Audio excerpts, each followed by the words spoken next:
నమస్తే, welcome to Aiden. నేను మీ Madhuri.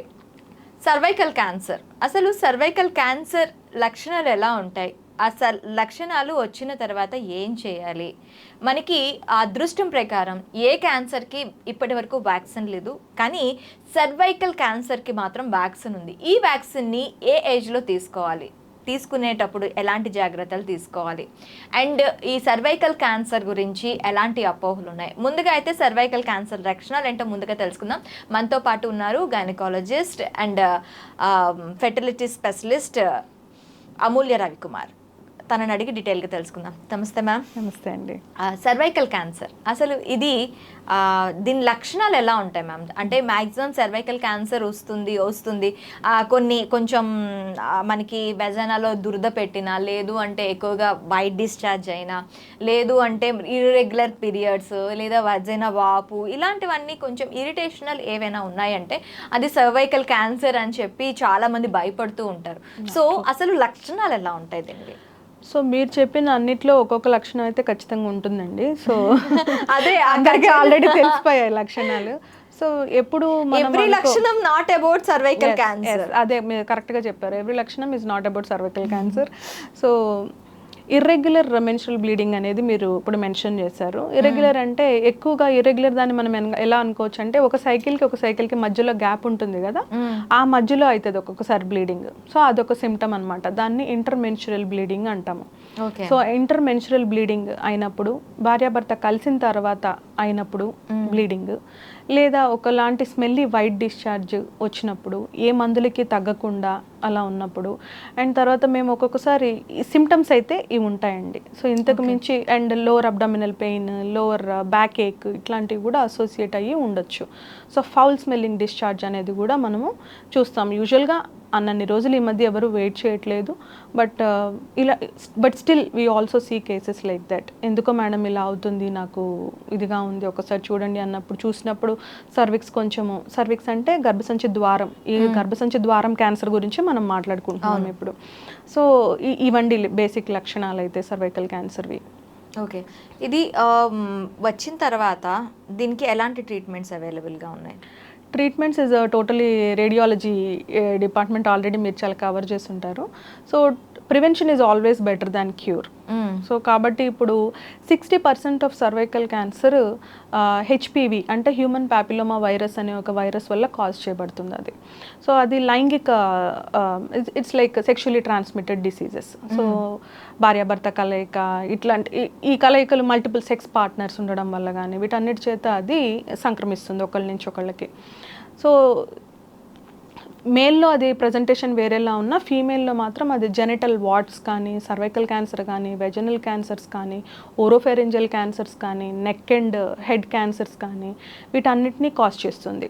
Cervical cancer, cervical cancer కాదు, HPV virus, human papilloma virus. అది ఒకటే స్ట్రెయిన్ ఉండదు, చాలా స్ట్రెయిన్స్ ఉంటాయి దాంట్లో. ఆ స్ట్రెయిన్స్ అన్ని ఇవన్నీ కాజ్ చేయొచ్చు అనమాట. సో దాని not only cervical cancer, head and neck cancers, మొత్తం అన్ని వెజైనల్, వల్వల్ అంటే వల్వల్ అంటే చుట్టుపక్కల ఉన్న ప్రదేశాన్ని వల్వా అంటాం అనమాట. వల్వల్ క్యాన్సర్స్ కొంతమందికి పులిపిర్లు లాగా వస్తుంటాయి, పెద్ద పెద్ద పులిపిర్లు లాగా, జెనిటల్ వార్డ్స్, ఓరోఫెరెంజియల్ క్యాన్సర్స్ అంటే ఫారింగ్స్కి ఓరల్గా వచ్చే cancers, head and neck cancers, anal cancers. So ఇవన్నిటిని ఈ హ్యూమన్ ప్యాపిలోమా వైరస్ అనేది డిఫరెంట్ స్ట్రెయిన్స్ కాజ్ చేస్తూ ఉంటాయి మనకి. అదృష్టవశాత్తు మీరు చెప్పారు ఇందాక వ్యాక్సిన్ ఉందని. సో వ్యాక్సిన్ని మనము ఖచ్చితంగా ఆడపిల్లలందరూ తీసుకోవాలండి. సో ఏజ్ గ్రూప్ ఎప్పుడు తీసుకోవాలి? 9 నుంచి 14 ఏళ్ల వయసు ఉన్న ఆడపిల్లలందరూ తీసుకోవచ్చు ఆ వ్యాక్సిన్. ఓకే, ఒకసారి మన ఏజ్ క్రాస్ అయింది, ఇప్పుడు ఎవరికైనా తీసుకోవాలి అనుకున్న వాళ్ళకి సో 26 ఇయర్స్ లోపు తీసుకోవచ్చు.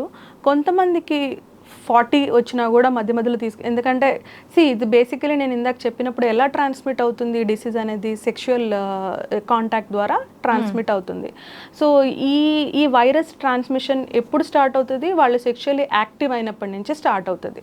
సో 26 ఇయర్స్కి ఆల్రెడీ వాళ్ళు సెక్షువల్లీ యాక్టివ్ ఉంటారు. ఆ సంక్రమణ ఆల్రెడీ జరిగేది ఉంటే జరిగిపోయి ఉండొచ్చు. జరిగిపోయిన తర్వాత ఈ వ్యాక్సిన్ వల్ల పెద్ద ఉపయోగం ఉండదు మనకి. ఓకే, జరగక ముందు ఈ వ్యాక్సిన్ వల్ల మంచి ఉపయోగం ఉంటుంది. దానివల్ల కాజ్ అయ్యే క్యాన్సర్ అయితే so majorly 60% of cervical cancer is because of that. కాబట్టి మనము దాని మూలన అయ్యే వాటిని మాత్రమే ప్రివెంట్ చేయగలం ఈ సర్వైకల్ క్యాన్సర్ని. ఓకే, అందుకనే 9 to 14 అని మెన్షన్ చేశాను. So they won't be sexually active by that time. So that is why that's the apt age for girl to take a vaccination. అది ఇప్పుడు దాని మీద చాలా అపోహలు వస్తూ ఉంటాయి. మీ దగ్గరికి వచ్చే అపోహలు ఎలా ఉంటాయి? ఈ మధ్య ఎక్కువగా అవేర్నెస్ పెరిగింది యాక్చువల్లీ వ్యాక్సినేషన్ గురించి. ఇంతకుముందు మేము చెప్తే కానీ తెలుసుకునే వాళ్ళు కాదు. ఇప్పుడు వాళ్ళే తెలుసుకుని వచ్చి మాకు వ్యాక్సిన్ ఇస్తారా, మేము వేసుకోవచ్చా, ఇవన్నీ అడుగుతున్నారు. సేమ్ థింగ్, మేము ఇప్పుడు వేసుకోవచ్చా మీరు అడిగారు కదా, ఏ ఏజ్ వరకు వేసుకోవచ్చా అనేది. నాకు ఇప్పుడు 40 years కదండి, నేను వేసుకోవచ్చా, నేను వేసుకోవడం వల్ల ఉపయోగం ఉందా? ఆల్రెడీ వచ్చేసింది. బట్ స్టిల్ నేను చెప్పా కదా, చాలా స్ట్రెయిన్స్ ఉంటాయండి, దాంట్లో ఒకటే స్ట్రెయిన్కి సంబంధించింది ఉండదు వైరస్ దీంట్లో అని. సో వాటిల్లో కొన్నిటికి వాళ్ళ ఎక్స్పోజర్ కాకపోతే వాటి వల్ల వచ్చే వాటికి ప్రొటెక్షన్ ఖచ్చితంగా అందుతుంది వాళ్ళకి ఆ వయసుకు కూడా. సో 40 years దాకా కూడా వ్యాక్సినేషన్ అనేది తీసుకోవచ్చు. But effectiveness is already effect అయ్యే దీనికైతే మాత్రం ఎఫెక్ట్ అవుతుంది. ఇప్పటి వరకు ఏవైతే ఎఫెక్ట్ కాలేదు వాటిల్ని మనం ప్రొటెక్షన్ ఇస్తుంది vaccination. But 9 to 14 is a golden age. అందరూ తెలుసుకొని పిల్లలందరికీ వేయిస్తే చాలా మంచిది. అపోహలంటే ఇంతకు మించి అదే మీరు ఇందాక అడిగినట్టు ఇట్లా అవుతుంది మేడం, నాకు భయంగా ఉంది, ఒకసారి చూడండి అంటే అది బేసిక్గా ఈ వ్యాక్సిన్ తీసుకుంటున్నాం కదా అని చెప్పి మనము క్యాన్సర్ మనకి రాదని అనుకోకూడదు. సర్వైకల్ క్యాన్సర్ ఎందుకంటే 60% మాత్రమే అది హ్యూమన్ ప్యాపిలోమా వైరస్ వల్ల కాజ్ అవుతుంది. మిగతా 40% మనకు తెలియదు దేని వల్ల కాజ్ అవుతుందో. చాలా కారణాలు ఉంటాయి ఆ 40%లో కూడా. సో అందుకని రెగ్యులర్ ప్యాప్స్మియర్ అంటే ఐడియా ఉండుంటుంది అందరికీ. So routine gynaecological cancer screening test అనమాట అది. గర్భసంచి ద్వారం దగ్గర నుంచి ఆ సెల్స్ కొన్ని తీసి దాన్ని టెస్టింగ్కి పంపిస్తాం. సో ఆ సెల్స్లో ఏమన్నా చేంజెస్ ఉన్నాయా లేదా అని తెలుసుకునే టెస్ట్ అనమాట ప్యాప్స్మియర్. సో ఇది వ్యాక్సిన్ తీసుకున్నాను కదా అని చెప్పి ఈ టెస్ట్ని మానేయకూడదు. రొటీన్గా ఎవ్రీ 5 yearsకి చేయించుకుంటూ ఉండాలి ఈ testing. Okay, thank you ma'am, thank you very much.